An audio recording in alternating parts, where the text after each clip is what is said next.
Formula E is the world's leading electric car racing championship.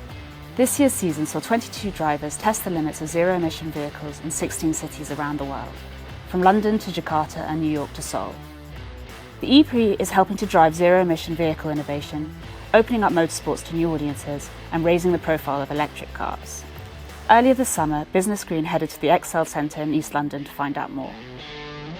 We're still a very young championship compared to other sports. Other motorsports have been around for decades. So we're young, we're entrepreneurial, and we're still really a startup. That being said, we've been around for 8 years, and we're now what's called an FIA World Championship.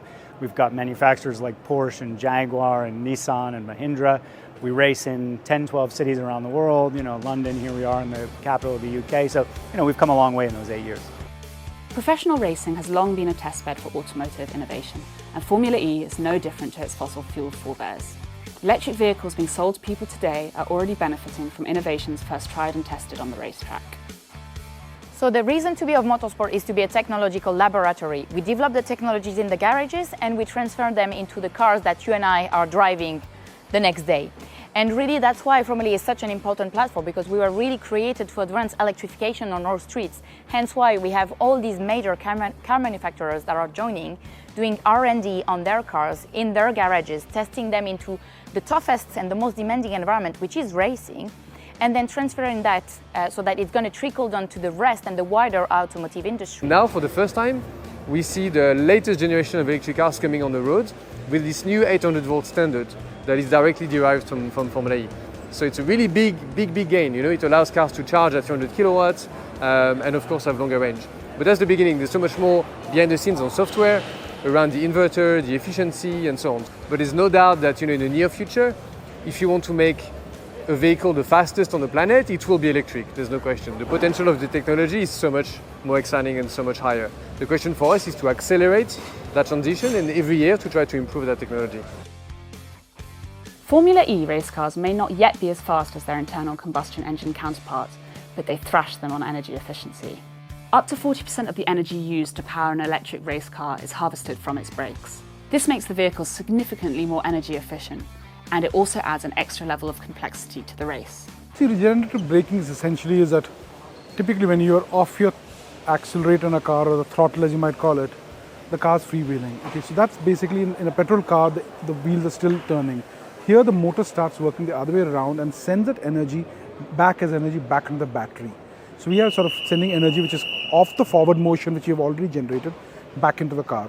And that's something which we have to play around in this race, because when we are in this event, we don't have enough energy to run the full race flat out. So we are looking at how to get back the 30%. Each team chooses strategically which corner should we do more of it and less. How do we overtake, not overtake? And that becomes a part of strategy in our racing. Formula E cars may have zero tailpipe emissions, but the transportation of teams, drivers and race cars around the world has an environmental impact. Last year, Formula E became the first sport to be certified as net zero carbon since its inception. Organisers are now working to reduce the absolute carbon footprint of the competition by nearly half by the end of this decade. It's really been a process to have this holistic view on understanding what were the key contributors to the carbon footprint of the championship, and that's basically freight, because we travel around the world.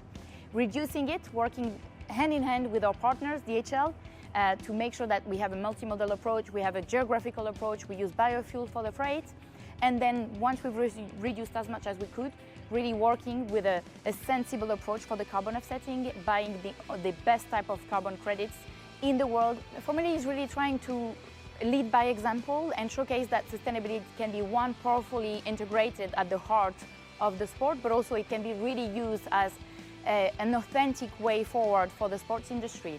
As the net zero transition gathers pace, Formula E is helping to raise the profile of electric vehicles to sports fans around the world. It is also drawing new audiences to motorsports.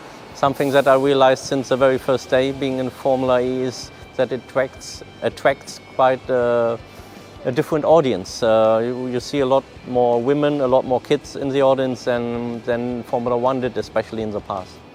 When I was starting with racing at 8 or 10 years old, obviously back then it was not so common. It's not that you didn't care, you were just not so aware of polluting the world. And I think this is a huge change now, that kids learn that from a very young age, so they naturally become a lot more interested in it. You know, there's no much point doing all of this if no one can see it. So the idea is that if you can see on TV a car going around the track pretty fast for about an hour, you know, if you watch this long enough, it will become pretty obvious that if the car can do this, it's probably good enough to do your, you know, school run and get the groceries and even go on holiday and so on. So the idea is really to demonstrate that the technology on one end is really getting better all the time, but it's also that these cars are really fun and very fast. You know, we can go at 150 miles an hour. The next generation's car coming next year, we can go even faster. So really, there's no doubt around performance anymore. Electric cars can be insanely fast.